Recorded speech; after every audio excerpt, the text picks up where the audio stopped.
The first-class lounge at Chicago O'Hare International Airport thrummed with the low hum of wealth and privilege, a polished oasis of leather armchairs, gleaming marble floors, and the faint clink of champagne flutes. Travelers in tailored suits and designer coats moved with purpose, their voices a soft murmur against the backdrop of a jazz playlist, looping through hidden speakers. Amara Jackson, a 17-year-old black girl with a neatly braided crown of hair and a worn backpack slung over one shoulder, stood near the edge of the lounge, her suitcase resting by her feet. She was out of place, or so it seemed to the casual observer, her simple jeans and hoodie a stark contrast to the sea of luxury around her. Amara's eyes, sharp and observant, scanned the lounge, taking in the travelers who barely noticed her. She was here for a reason, though, a reason tucked carefully inside the scuffed black suitcase at her side. She was headed to a national science symposium in Washington, D.C., where she'd present her research on black hole entropy, a project that had earned her a spot among the nation's brightest young minds. Her fingers brushed the handle of her suitcase, a nervous habit, as she checked her boarding pass for the third time. The lounge was a privilege she'd earned through a scholarship program, but standing there, she felt the weight of every glance that lingered too long, every raised eyebrow that questioned her presence. The air shifted when a group of teens sauntered into the lounge, their laughter loud and careless, cutting through the refined ambiance like a knife. Leading them was Ethan Carter, a white boy with a crisp navy hoodie and a smirk that seemed permanently etched onto his face. His blonde hair fell artfully over his forehead, and his sneakers, pristine, limited editions, squeaked faintly against the marble floor. Ethan's eyes landed on Amara almost immediately, as if drawn to her like a predator, sensing vulnerability. He nudged his friend, a lanky boy with a baseball cap, and muttered something that made them both snicker. Amara caught the sound but didn't look up, her focus fixed on the digital flight board above the lounge's bar. Her flight to D.C. was still on time, boarding in an hour. She just needed to stay calm, keep her head down, and make it through. But Ethan had other plans. He strode toward her, his steps deliberate, his friends trailing like a pack. Without warning, his foot connected with her suitcase, sending it skidding a few feet across the floor with a harsh scrape that turned heads. The lounge's hum faltered for a moment, a few travelers glancing over before returning to their laptops or cocktails. Ethan's laugh was sharp, a blade slicing through the air. "With skin like that? I'm surprised they let you in here," he said, his voice loud enough to carry. "This is first class, not a charity case." Amara froze, her breath catching in her chest like a stone. The words hit harder than the kick, each syllable a deliberate cut, meant to wound. Her heart pounded, a deafening rhythm in her ears, drowning out the lounge's background noise. She stared at the suitcase, now tilted awkwardly against a chair, a small tear in the side pocket where the zipper had caught. Through the tear, a corner of glossy paper peeked out the edge of her award certificate from the National Young Astrophysicists program. She wanted to bend down, to fix the suitcase, to hide the certificate before anyone noticed, but her body wouldn't move. Her fingers tightened around the boarding pass in her hand, the paper crinkling under her grip. The lounge seemed to shrink, the walls closing in, the air thick with the weight of 100 eyes that refused to meet hers.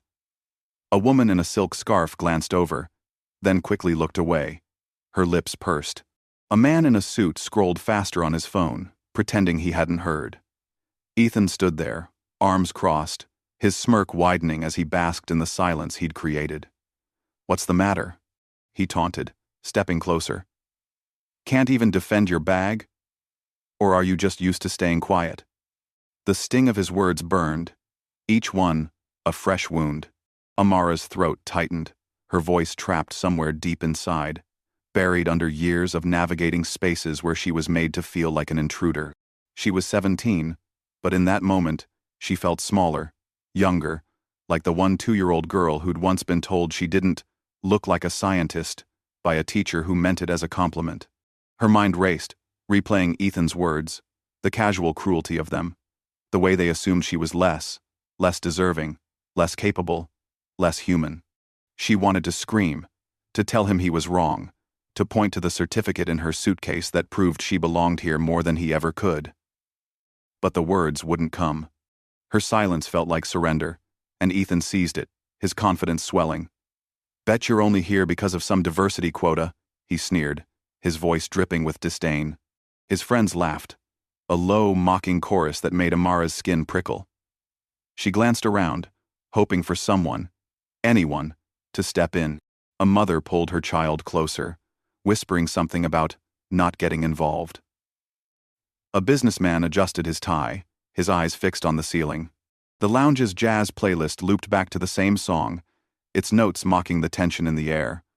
Amara's hand trembled as she reached for her suitcase, her fingers brushing the tear in the fabric. The certificate was still there, its gold-embossed crest catching the light for a fleeting moment. She could feel Ethan watching, waiting for her to crumble, to prove his point. Her chest ached, a mix of anger and shame twisting inside her. She wasn't invisible, not really, but the crowd's indifference made her feel like she was. She thought of her mother, who'd worked double shifts to buy her that suitcase, who'd told her to hold her head high no matter what. She thought of her mentor, Dr. Ellis, who'd spent hours reviewing her equations, telling her she was destined to change the world. And yet, here she was, standing in a first-class lounge, reduced to a target for a boy who didn't even know her name. Ethan leaned against a nearby table, his posture casual, like he owned the space. "Maybe you should stick to the back of the line," he said, his voice lower now, almost intimate in its cruelty. "First class isn't for people like you." The words landed like a physical blow, stealing the air from Amara's lungs. She wanted to run, to disappear into the crowd, to board her flight and forget this ever happened. But running would mean letting him win. Letting his words define her. She forced herself to breathe, slow and deliberate, her fingers tightening around the suitcase handle. The tear in the pocket had widened slightly, the certificate now more visible, its bold lettering a silent testament to her worth. She could feel the weight of the moment, the way it hung in the air like a storm about to break. Ethan didn't see the certificate yet, didn't know what it meant. But someone else did. Across the lounge, an older woman with silver hair and a worn cardigan, Mrs. Clara Thompson, though Amara didn't know her name, narrowed her eyes, her gaze fixed on the suitcase. She'd seen the crest, recognized it from years of teaching gifted students. Her lips parted slightly, as if she wanted to speak. But she held back, watching, waiting. Ethan's friends were still laughing, their voices a dull roar in Amara's ears. One of them, a girl with a sleek ponytail, pulled out her phone, not to record but to scroll, her boredom a quiet dismissal of the scene. The lounge's PA system crackled, announcing a delay for a flight to Miami, but no one seemed to care. All eyes were on Amara now, or rather, on the space around her, the drama unfolding like a play no one had bought tickets for. She felt the heat of their stares, the judgment, the pity, the indifference. Her suitcase sat there, scuffed and torn, a symbol of everything she was fighting for and everything she was fighting against. She wanted to open it, to pull out the certificate and shove it in Ethan's face, to make him see who she really was. But her hands wouldn't move, not yet. The fear of making it worse, of drawing more attention, held her back. She was alone in this, or so it seemed, standing on the edge of a moment that could define her or break her. Ethan took another step closer, his shadow falling over her suitcase. "What's in there, anyway?" he asked, his tone mocking. "Food stamps? Or did you steal someone else's ticket?" His friends erupted again, their laughter louder now, emboldened by the lack of resistance. Amara's jaw clenched, her teeth grinding together as she fought the urge to cry. She wouldn't give him that. She wouldn't let him see her break. Her eyes flicked to the certificate again, its corner now fully exposed, the words, "National Young Astrophysicists," glinting under the lounge's soft lighting. She could feel the shift coming, the moment when silence would no longer be enough. The lounge was a powder keg, and Ethan's words were the match. All it would take was one spark, one move, one word to set it off. Amara's hand hovered over the suitcase, her heart racing, her mind screaming at her to do something, anything. The crowd watched, waiting, as the jazz played on, oblivious to the storm brewing at the edge of the first-class lounge. The first-class lounge at Chicago O'Hare International Airport buzzed with a restless energy, the polished veneer of civility cracking under the weight of the scene unfolding near the sleek glass bar. Amara Jackson stood rooted to the spot, her fingers still gripping the handle of her scuffed suitcase, the tear in its side pocket exposing the corner of her award certificate like a wound-revealing bone. The jazz playlist looped through its predictable cycle, but the notes felt distant, swallowed by the tension that pulsed through the lounge. Ethan Carter, the white teen who'd kicked her suitcase and slung racial insults, leaned casually against a table, his smirk unwavering, as if he'd scripted the silence that followed his words. His friends, a loose circle of sneering teens in designer gear, fed off his confidence, their laughter a low hum that grated against Amara's nerves. The crowd of travelers, businessmen in crisp suits, families with designer luggage, retirees sipping overpriced coffee, had turned into reluctant spectators, their eyes flickering between curiosity and discomfort. Some looked away, pretending to check their phones or adjust their carry-ons, while others stared openly, their faces a mix of pity and detachment. Amara's chest tightened, her breath shallow, as Ethan's last taunt, "First class isn't for people like you," echoed in her mind, each word a fresh cut. She wanted to disappear, to melt into the marble floor, but the suitcase at her feet anchored her, its torn pocket a quiet reminder of the truth she carried. Across the lounge, Mrs. Clara Thompson, the silver-haired retired teacher, sat in a leather armchair, her hands folded tightly in her lap. She'd seen the glint of the certificate, recognized the embossed crest of the National Young Astrophysicists program from her decades of teaching gifted students. Her eyes, sharp despite her age, lingered on Amara, taking in the girl's rigid posture, the way her knuckles whitened around the suitcase handle. Clara's lips pressed into a thin line, her heart stirring with a familiar ache. She'd seen too many kids like Amara, bright and burdened, forced to prove their worth in rooms that didn't want them. She shifted in her seat, her cardigan catching slightly on the armrest, and considered standing, saying something, anything, to break the spell of silence that held the lounge captive. But before she could move, Ethan pushed off the table, his sneakers squeaking as he closed the distance to Amara. "What, still nothing to say?" he mocked, his voice loud enough to draw more eyes. "Guess you know your place now." His friends snickered, one of them a boy with a buzz cut and a gold chain, mimicking Amara's stiff posture, exaggerating it for laughs. The sound was a knife in Amara's gut, twisting deeper with every chuckle. She felt the heat rising in her cheeks, the shame of being seen, not as a scholar, but as a spectacle. But not everyone was laughing. Near the lounge's coffee station, Javier Ruiz, a young Latino businessman in a navy blazer, paused mid-sip, his eyes narrowing as he watched the scene. His phone, already in hand, hovered over the counter, its camera lens catching the light. Javier had been scrolling through emails, half distracted, when Ethan's kick had jolted him out of his routine. Now, as Ethan's taunts grew sharper, Javier's thumb hovered over the record button, his jaw tight. He'd grown up in a neighborhood where words like Ethan's weren't just insults, they were weapons, meant to diminish, to erase. He glanced at Amara, saw the way her shoulders hunched slightly, the way her eyes darted to the suitcase as if it were her lifeline. He didn't know her story, not yet, but he knew enough to recognize the injustice unfolding. His finger pressed record, the phone's tiny red dot blinking to life, capturing Ethan's smirk, his friend's laughter, and Amara's silent resilience. The footage was shaky at first, but it steadied as Javier stepped closer, positioning himself behind a pillar to avoid drawing attention. He wasn't sure what he'd do with the video, but something told him this moment needed to be seen.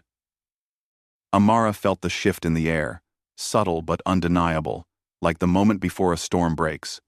Ethan was still talking, his voice a relentless drone, each word crafted to humiliate.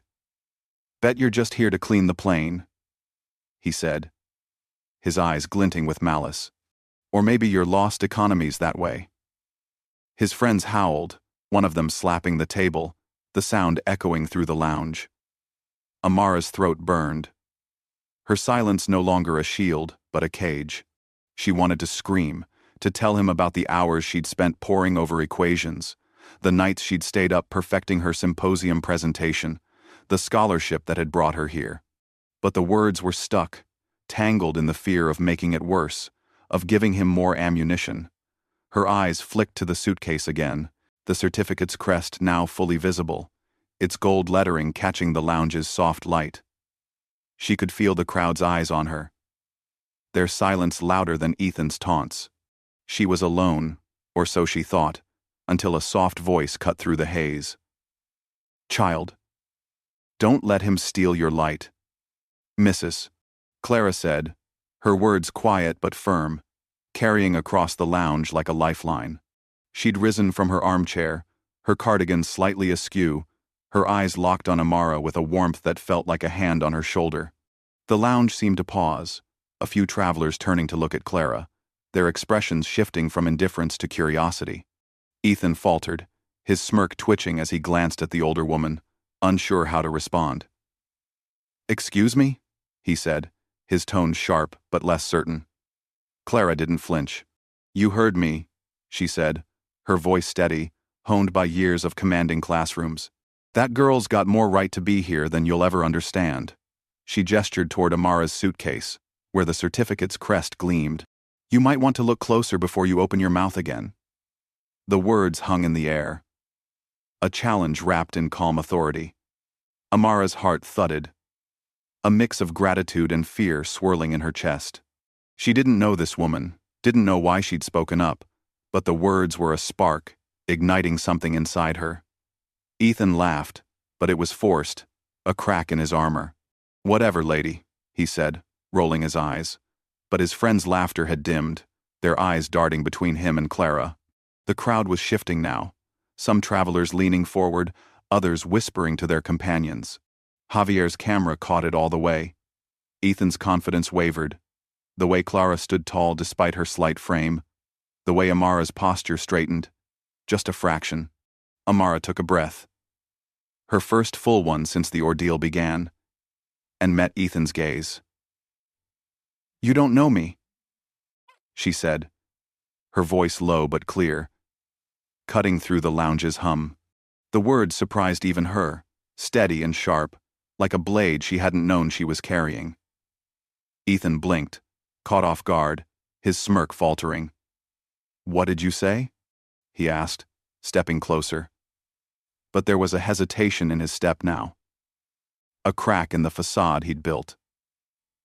Amara's fingers tightened around the suitcase handle, her eyes never leaving his.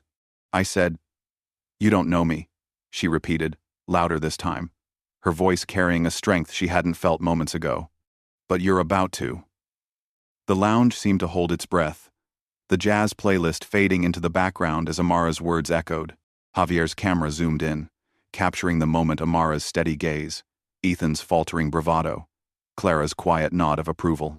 A few travelers pulled out their phones, some recording, others typing furiously, the moment spreading beyond the lounge's walls. Ethan's friends shifted uncomfortably, the buzz-cut boy muttering something about not worth it.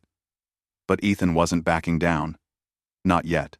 He opened his mouth, ready to fire back, when a new sound cut through the tension, the heavy footsteps of airport security. Two officers, one a broad-shouldered man with a clipboard, the other a woman with a no-nonsense expression, approached the group, their radios crackling faintly. "What's going on here?" the male officer asked, his eyes scanning the scene. Amara's torn suitcase, Ethan's defensive posture, the crowd's uneasy silence. Clara spoke first, her voice calm but firm. "This young man assaulted her property and insulted her," she said, pointing to Amara. "You might want to check that suitcase before you decide who belongs here." Amara's heart raced, her eyes flicking to the suitcase, where the certificate was now impossible to miss. The officers exchanged a glance, the woman stepping forward to kneel beside the suitcase. "Miss, is this yours?" she asked, her tone professional but kind.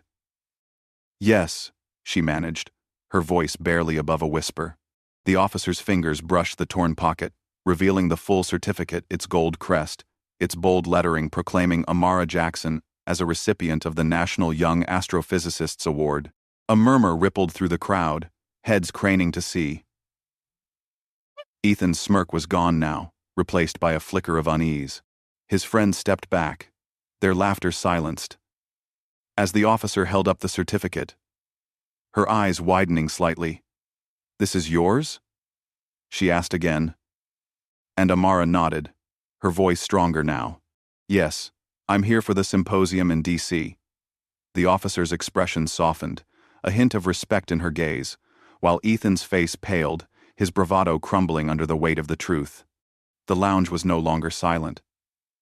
Whispers grew into murmurs, travelers exchanging looks, some nodding in approval, others shaking their heads at Ethan. Javier's camera was still rolling, capturing every second the officer holding the certificate. Amara's quiet strength, Ethan's sudden stillness. Clara sat back down, her eyes never leaving Amara, a small smile tugging at her lips. The moment was shifting, the power tilting, and Amara felt it in her bones. She wasn't invisible anymore. The suitcase, torn and scuffed, was no longer just luggage. It was evidence, a testament to who she was and what she'd earned. Ethan opened his mouth, maybe to protest, maybe to deflect, but no words came. The officers were talking now, their voices low but firm, gesturing for Ethan to step aside. The crowd watched, their phones still out, their attention no longer fleeting but focused. Amara stood taller, her hand still on the suitcase, her heart pounding with a mix of fear and fire.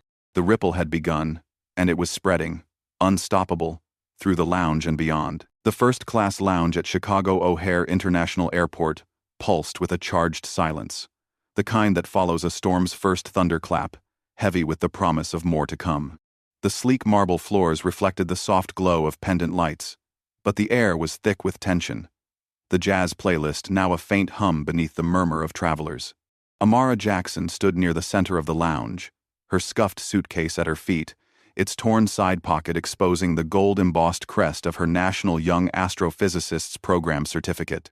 Her heart pounded, a steady drumbeat of defiance and fear, as she faced Ethan Carter, the white teen who'd kicked her suitcase and slung racial slurs with a smirk.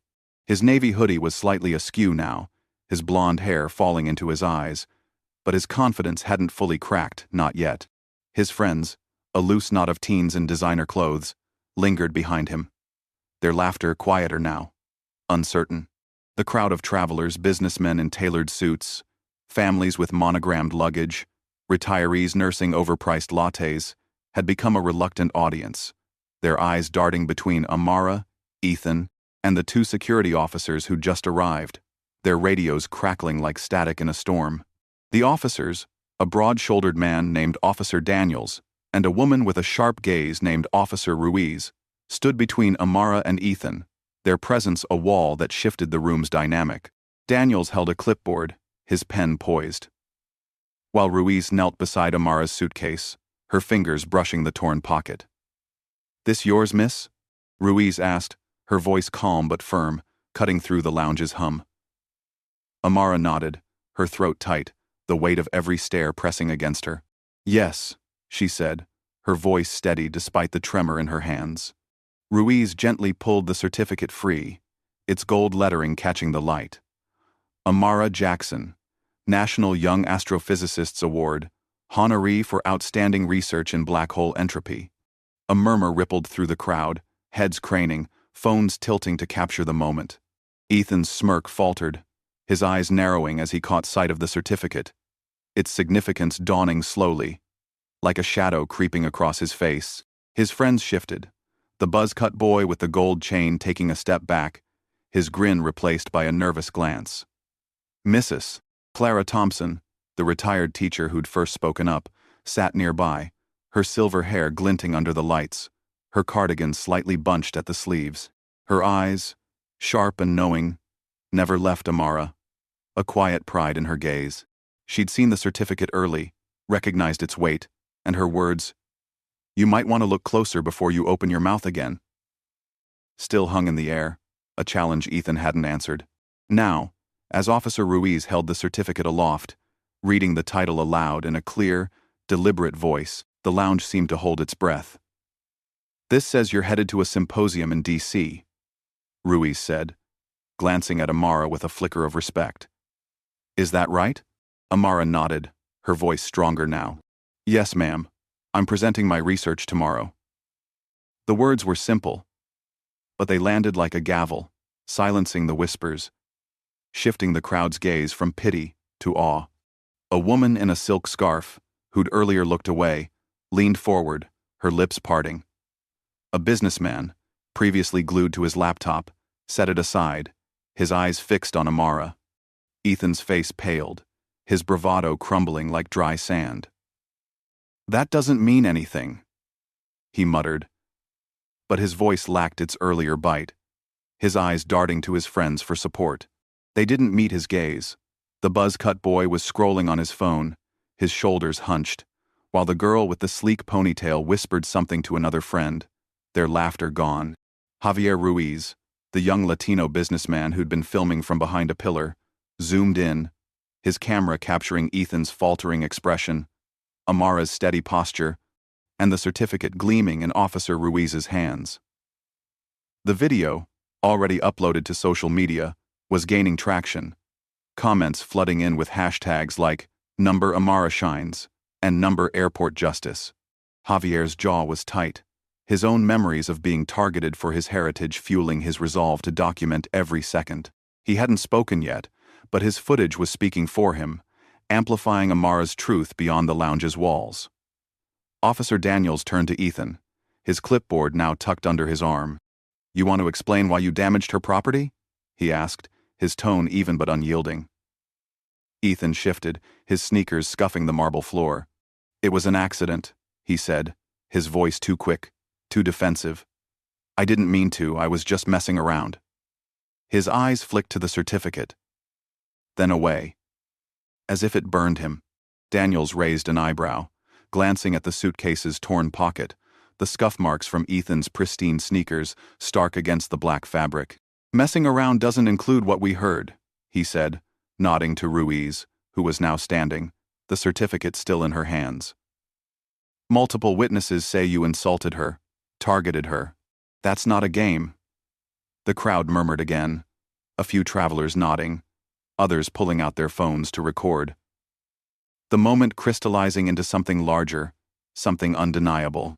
From the edge of the lounge, a new figure emerged. Richard Carter, Ethan's father, a tall man in a tailored gray suit, his face flushed with irritation. His cufflinks glinted as he strode toward the officers, his voice loud, authoritative. "This is ridiculous," he said, gesturing to Ethan. "My son was just joking." "You're blowing this out of proportion." He glanced at Amara, his eyes skimming over her hoodie and jeans. Dismissing her in a heartbeat. "She's fine, isn't she? No harm done." The words were a match to kindling, igniting a spark of anger in the crowd. A woman with a toddler on her hip muttered, "No harm?" He humiliated her. A man in a polo shirt, who'd been silent until now, shook his head. "That's not a joke," he said, loud enough for others to hear. Amara felt the shift, the crowd's apathy melting into something else support. However reluctant, however late, Lena Harris, the flight attendant who'd been watching from the boarding gate, stepped forward, her navy uniform crisp, her expression unyielding. "I saw the whole thing," she said, her voice carrying across the lounge. "He targeted her, insulted her race, her place here. That's not a joke, it's harassment." She looked at Amara, her eyes softening. "This young woman's headed to represent our country at a national symposium. She's earned her place here, more than most." Lena's words were a lifeline, grounding Amara, reminding her of the truth she carried. Officer Ruiz nodded, handing the certificate back to Amara with care. "We'll need to file a report," she said, turning to Ethan. "You're coming with us to answer some questions." Ethan's eyes widened, his bravado gone, replaced by a flicker of panic. "Dad," he said, his voice small, but Richard Carter was already arguing with Daniels, his voice rising, demanding to speak to a supervisor. The lounge was alive now, a chorus of whispers and camera clicks, the moment no longer confined to its walls. Javier's video, now shared thousands of times, had sparked a fire online, with comments praising Amara's composure and condemning Ethan's cruelty. A teenage girl in the crowd, her backpack slung over one shoulder, approached Amara, her voice shy. "You're amazing," she said, her eyes wide. "I want to be like you someday." Amara blinked, caught off guard, a warmth spreading in her chest. She managed a small smile, nodding. "Just keep going," she said, her voice soft but firm. The girl beamed, stepping back, her phone out to snap a photo not of the drama, but of Amara, standing tall with her certificate. Ethan's friends had scattered now, blending into the crowd, their allegiance to him dissolving under the weight of the truth. Richard Carter's arguments were losing steam, his voice drowned out by the officer's calm insistence.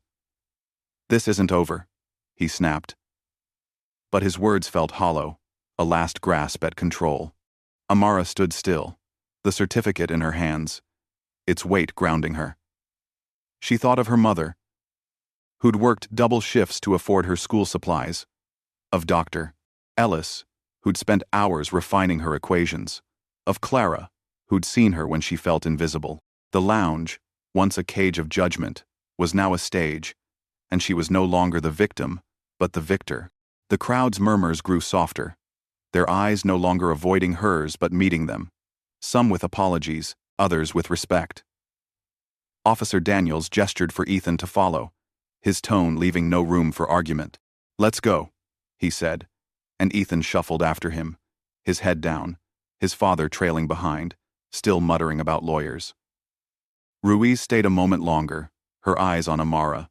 "You're going to do great things," she said, her voice low, sincere. Amara nodded, her throat tight. "Thank you," she said, the words carrying more than gratitude, a promise to keep going, to carry this moment with her. As the officers led Ethan away, the lounge exhaled, the tension easing but not gone. Javier lowered his phone, his video now a beacon, spreading Amara's story across the world.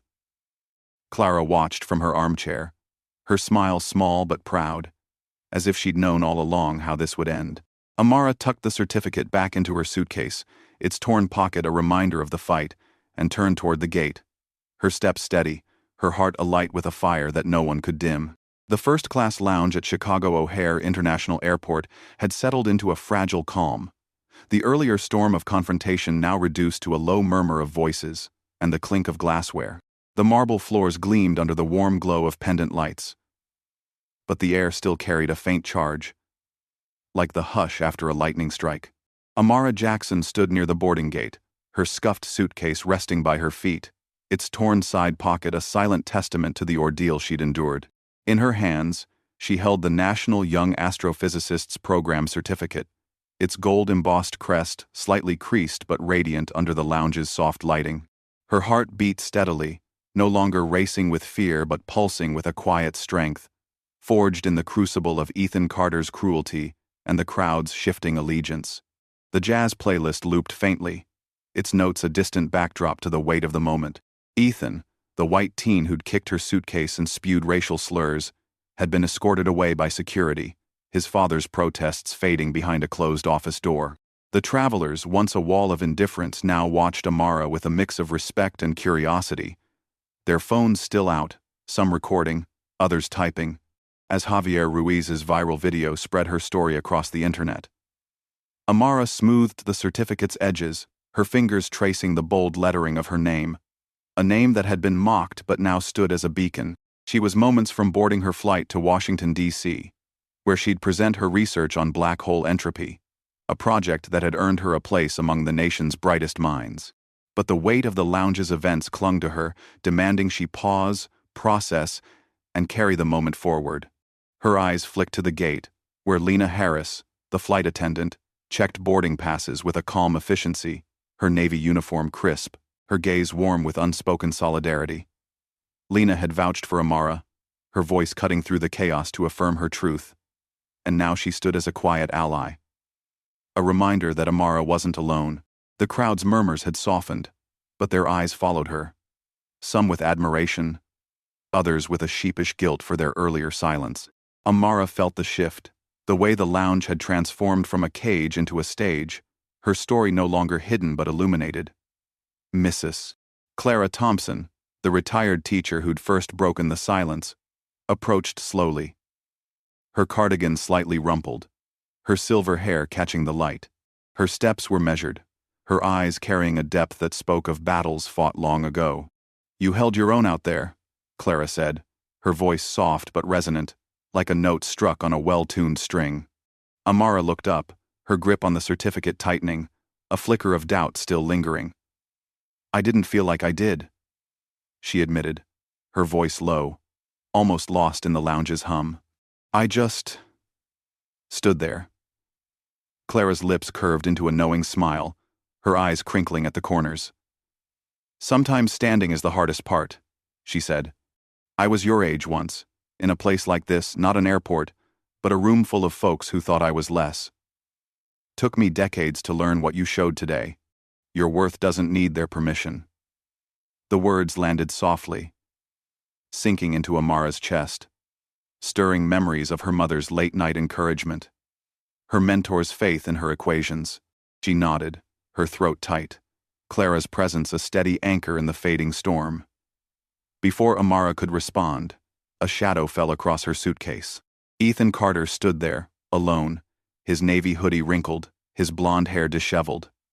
The security officers were nearby, watching, but his father was absent, likely still arguing in the office. Ethan's eyes were downcast, his hands shoved deep in his pockets, his earlier bravado replaced by a strained unease. I'm sorry," he said, his voice barely audible, the words sounding rehearsed, as if prompted by someone else. Amara's stomach twisted, a mix of anger and exhaustion flaring. She didn't owe him anything, not forgiveness, not a response, but the crowd's eyes were on her, their phones capturing every second. Javier, still filming from a discreet distance, zoomed in, his video now a wildfire online, with thousands of comments praising Amara's resilience and condemning Ethan's actions. She took a breath, her fingers tightening around the certificate, and met his gaze. "You're not sorry for what you said," she said, her voice clear, unwavering, cutting through the lounge like a blade.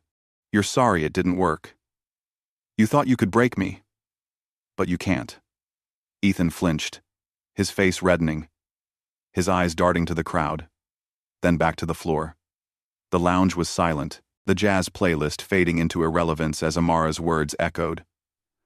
Lena paused at the gate, her hand stilling on a boarding pass, a faint nod of approval crossing her face. Clara's smile widened, her hands folded in her lap, as if she'd known Amara had this strength all along. A teenage boy in the crowd, his backpack slung over one shoulder, whispered to his mother, "She's awesome." His mother nodded, her eyes soft with regret for her earlier silence. Javier's camera caught it all, Amara's steady gaze, Ethan's defeat, the crowd's quiet awakening.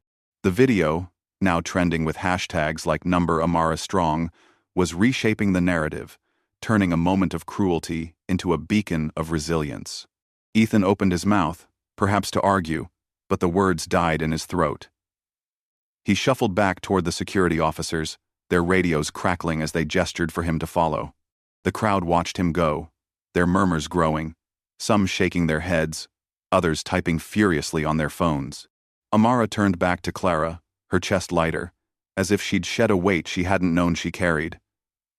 "How do you keep going?" she asked, her voice soft, almost a plea. Clara's eyes softened, her hands unfolding to rest on Amara's arm.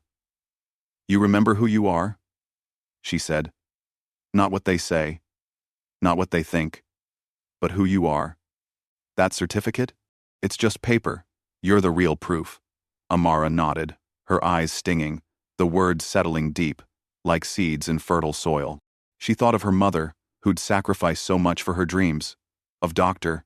Ellis, who'd seen her potential when others didn't, of Lena, Javier, and Clara, who'd stood with her when the crowd wouldn't. The lounge, once a battleground, was now a space of possibility, its walls no longer closing in but opening wide. Lena called her name, her voice warm. "Amara, you're up." Amara gathered her suitcase, its wheels catching slightly on the torn pocket, and stepped toward the gate. The crowd parted, their eyes following her, some offering nods, others soft words of encouragement. A woman in a business suit, who'd been silent earlier, approached, her voice low. "I should have said something," she admitted, her eyes meeting Amara's. "You didn't deserve that." Amara offered a small smile, her voice steady. "It's okay. I'm still here."